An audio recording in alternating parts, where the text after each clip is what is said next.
Assalamualaikum warahmatullahi wabarakatuh.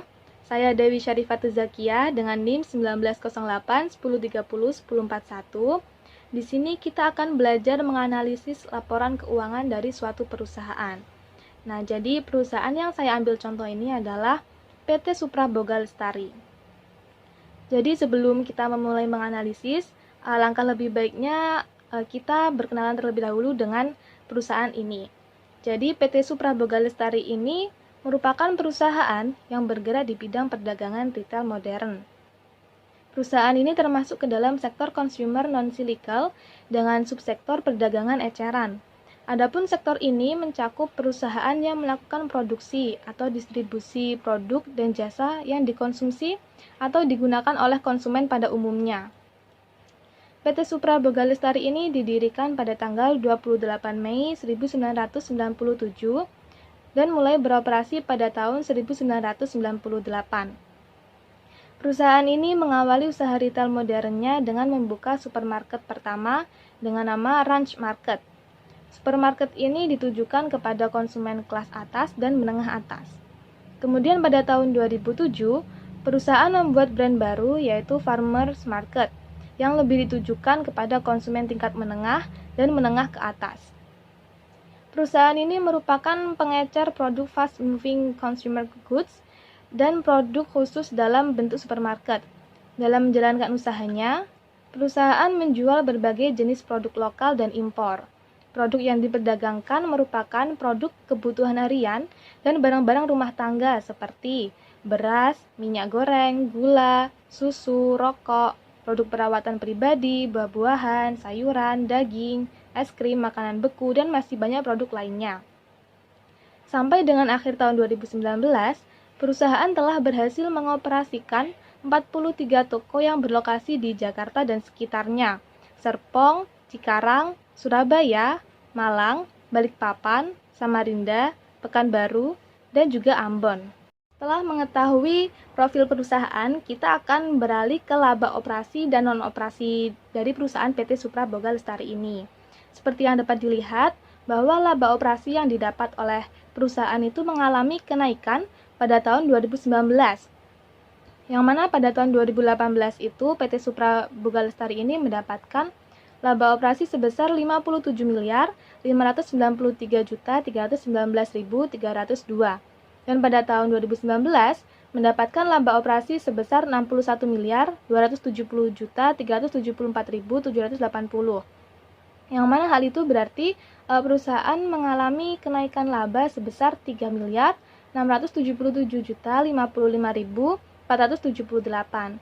Nah, hal ini itu dikarenakan jumlah pendapatan operasi yang diterima pada tahun 2019 itu mengalami kenaikan dan sehingga mampu menutup beban-beban yang juga ikut naik pada tahun 2019. Lalu untuk laba non operasinya, perusahaan ini mengalami kerugian di mana pada tahun 2018 itu mengalami kerugian sebesar 7 miliar 626 juta 334.558 dan pada tahun 2019 kerugian ini mengecil menjadi 5 miliar 805 juta 940.529. Nah, hal ini dikarenakan pada tahun 2019 ini pendapatan itu mengalami kenaikan dan juga seperti yang kita tahu bahwa semakin besar beban yang diterima oleh perusahaan, maka semakin kecil pula laba yang akan diterima. Nah, hal ini juga terdapat pada laba dan operasi perusahaan, di mana pada tahun 2019 itu tidak memiliki beban keuangan, di mana pada tahun 2018 itu memiliki beban keuangan, sehingga kerugian yang diterima oleh perusahaan pada tahun 2019 itu lebih kecil daripada tahun 2018. Selanjutnya adalah penghasilan komprehensif. Jadi, jumlah penghasilan komprehensif dari perusahaan ini itu mengalami kenaikan walaupun tidak terlalu signifikan pada tahun 2019, yaitu pada tahun 2018 perusahaan itu mendapatkan penghasilan komprehensif sebesar 51 miliar 263 juta 754.556 dan pada tahun 2019 itu mendapatkan 52 miliar 310 juta 622.800 di mana penghasilan komprehensif ini itu penting untuk dihitung dikarenakan penghasilan komprehensif itu merupakan perkiraan akuntansi atas laba ekonomi. Lalu, ada beberapa pos juga yang harus diperhatikan. Yang pertama yaitu pos luar biasa. Pos luar biasa ini merupakan pos-pos yang terjadi karena kejadian atau transaksi yang bukan merupakan operasi biasa, tidak diharapkan sering terjadi dan berada di luar kendali atau pengaruh entitas bersangkutan. Pada laporan keuangan PT Supra Boga Lestari ini, itu tidak terdapat pos luar biasa, dikarenakan pos luar biasa itu dapat diakui apabila memenuhi dua kriteria, yaitu tidak sering terjadi dan juga tidak berhubungan dengan usaha normal perusahaan. Nah, pos-pos yang ada pada laporan keuangan PT Supra Boga Lestari ini tidak terdapat pos-pos yang memenuhi dua kriteria tersebut. Lalu pos kedua yaitu pos khusus, di mana pos khusus ini merupakan pos yang mengacu pada transaksi dan kejadian yang tidak biasa atau tidak sering terjadi tetapi bukan keduanya. Dalam laporan keuangan PT Supra Boga Lestari ini juga tidak terdapat pos khusus. Pos ini biasanya dilaporkan sebagai baris terpisah dalam laporan laba rugi sebelum laba dari usaha yang masih berlangsung. Lalu yang ketiga yaitu operasi yang dihentikan. Operasi yang dihentikan itu adalah komponen dalam perusahaan yang dilepas atau dimiliki untuk dijual, yang biasanya merupakan satu, lini bisnis terpisah yang mewakili lini usaha atau area geografis operasi utama yang terpisah. 2. Bagian dari rencana tunggal terkoordinasi untuk melepaskan lini usaha. 3. Akuisisi untuk dijual kembali. Nah, berdasarkan penjelasan tersebut, itu tidak terdapat operasi yang dihentikan pada PT Supra Boga Lestari. Selanjutnya, apakah PT Supra Boga Lestari ini terdapat perubahan akuntansi? Jadi, selama tahun 2018 dan 2019 itu tidak terjadi perubahan kebijakan akuntansi pada PT Supra Boga Lestari yang berdampak material kepada laporan keuangan konsolidasian perusahaan dan entitas anak. Lalu untuk beban tangguhan sendiri, pada laporan keuangan PT Supra Boga Lestari ini beban tangguhan itu disajikan sebagai bagian dari akun aset tidak lancar lainnya. Adapun aset tidak lancar lainnya itu pada tahun 2019 yaitu sebesar 13.951.910.024 dan pada tahun 2018 sebesar 16.749.881.958. Beban tangguhan di sini tuh terdiri dari biaya perolehan atas peranti lunak komputer sehubungan dengan upaya perusahaan dan entitas anak untuk memutuskan sistem teknologi informasi. Beban tangguhan atas beban konsultan dan jasa profesional yang dibayarkan untuk pengembangan desain dan konsep toko serta pemasaran yang memiliki masa manfaat ekonomis jangka panjang. Selanjutnya adalah struktur modal sederhana. Untuk mencari laba per saham, yaitu menggunakan rumus laba neto di mana laba ini merupakan laba tahun berjalan yang dapat diatribusikan kepada pemilik entitas induk, dikurangi dengan dividen saham preferen dibagi dengan rata-rata tertimbang jumlah saham biasa yang beredar. Adapun hasil dari perhitungan tersebut yaitu laba per saham yang diperoleh perusahaan ini adalah sebesar 36,01. Lalu imbal hasil atas modal dan profitabilitas. Nah, yang pertama yaitu imbal hasil atas aset operasi neto atau RNOA, di mana untuk mencari RNOA ini sendiri yaitu menggunakan rumus laba operasi neto setelah pajak atau NOPAT dibagi dengan rata-rata aset operasi neto. Nah, pertama kita mencari jumlah dari NOPAT sendiri, yaitu dengan penjualan dikurangi beban operasi dikali 1 dikurangi beban pajak dibagi laba sebelum pajak, di mana mendapatkan hasil 53.305.226.059. Setelah mendapatkan hasil dari RNOA, kita mencari jumlah NOA, di mana untuk mencarinya yaitu aset operasi dikurangi dengan liabilitas operasi. Nah, kita dapat menentukan hasilnya NOA, yaitu NOA pada 2019 ditambah dengan NOA 2018 dibagi dengan 2, yaitu mendapatkan hasil sebesar 551.051.147.324. Setelah kita mencari NOPAT dan NOA, kita dapat mencari RNOA pada tahun 2019, yang mana NOPAT dibagi dengan NOA dan mendapatkan hasil sebesar 10% atau 0,100376.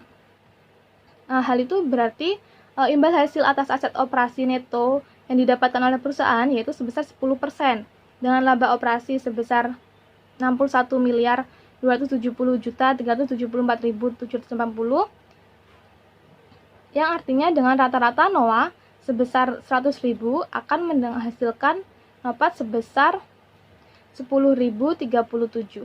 Hasil NOA pada tahun 2019 itu kan mengalami peningkatan, sehingga akan berimbas pada rata-rata NOA yang meningkat pula dan mengakibatkan jumlah error NOA itu akan bernilai lebih kecil. Hal tersebut dikarenakan rata-rata NOA merupakan sebuah penyebut yang apabila nilainya itu meningkat, maka akan menghasilkan hasil yang lebih kecil. Nah, ini merupakan langkah mencari imbal hasil atas aset operasi neto yang dipengaruhi oleh leverage, yaitu dengan rumus NOPAT dibagi dengan penjualan dikali penjualan dibagi rata-rata operation asset dikali 1 ditambah OLEV. Nah, untuk langkah pertama yaitu kita mencari rata-rata dari aset operasi. Adapun data dari aset operasi itu sendiri sudah dipaparkan pada slide sebelumnya, sehingga aset operasi pada tahun 2019 ditambah aset operasi pada tahun 2018 dibagi dengan 2, yaitu sebesar 879.997.188.194. Lalu yang kedua kita mencari OLEV, yaitu dengan rumus rata-rata liabilitas operasi dibagi dengan rata-rata NOA. Rata-rata liabilitas operasi ini sendiri mendapatkan hasil 348.640.040.870 dan rata-rata NOA sendiri 531.51.147.324 yang menghasilkan 0,65552063. Dari perhitungan tersebut kita bisa mencari RNOA pada tahun 2019, yaitu NOPAT dibagi dengan penjualan menghasilkan hasil sebesar 0,0222 dan penjualan dibagi dengan rata-rata operasional aset menghasilkan 2,725, lalu 1 ditambah OLEV menghasilkan 1,65, sehingga menghasilkan RNOA sebesar 0,100376 atau sebesar 10%, sama dengan hasil sebelumnya, di mana hal itu berarti dengan rata-rata NOA sebesar 100.000 akan menghasilkan NOPAT sebesar 10.037. Nah, selanjutnya adalah imbal hasil atas ekuitas saham biasa atau ROCE. Nah, ROCE ini untuk mencarinya yaitu laba neto ditambah dengan dividen saham preferen dibagi dengan rata-rata ekuitas pemegang saham biasa. Lalu jumlah rata-rata ekuitas pemegang saham biasa yaitu ekuitas pemegang saham pada tahun 2019 ditambah dengan pada tahun 2018 dibagi dengan 2, yang menghasilkan hasil sebesar 523 miliar 140.684.692. Lalu kita dapat mencari ROCE-nya, yaitu dengan laba neto sebesar 55.464.434.251 ditambah dengan karena tidak memiliki dividen saham preferen, sehingga dividen saham preferennya yaitu 0 dibagi dengan rata-rata ekuitas pemegang saham biasa seperti yang sudah dicari sebelumnya, yaitu menghasilkan hasil sebesar 10,6%. Nah, berdasarkan hasil ini, perusahaan itu artinya perusahaan mendapatkan laba yang tidak terlalu efektif pada tahun 2019. Hal itu dikarenakan ROCE-nya yaitu sebesar 10,6%. Memang hal itu memang cukup tinggi, akan tetapi apabila dilihat dibandingkan dengan ekuitas atau modal yang sudah dikeluarkan, jumlah tersebut itu tergolong kecil. Idealnya ROCE itu harus selalu lebih besar daripada biaya modal, karena ROCE itu menunjukkan profitabilitas perusahaan ketika mempertimbangkan total ekuitas dan liabilitas saat perusahaan beroperasi. Untuk melihat kesulitan keuangan yang dialami oleh perusahaan ini, di sini saya menggunakan perhitungan Altman Z-score, di mana kita harus mencari hasil dari X1, X2, X3, X4, dan juga X5. X1 sendiri itu dapat dicari dengan membagikan modal kerja dengan total aset. Lalu X2 itu saldo laba dibagi dengan total aset. Lalu X3 laba sebelum bunga dan pajak dibagi dengan total aset. X4 ekuitas pemegang saham dibagi dengan total liabilitas. X5 penjualan dibagi dengan total aset. Nah, pada perhitungan ini pada tahun 2019 itu sebesar 3,5,06 dan pada 2018 itu juga sebesar 3,5299. Nah, hasil ini itu tergolong sangat baik dikarenakan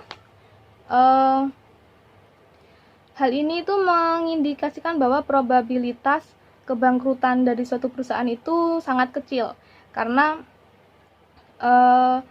apabila nilai dari Z-score itu di atas 2,90, maka hal itu akan menunjukkan probabilitas kebangkrutan yang rendah. Sekian video dari saya, semoga dapat bermanfaat. Terima kasih. Wassalamualaikum warahmatullahi wabarakatuh.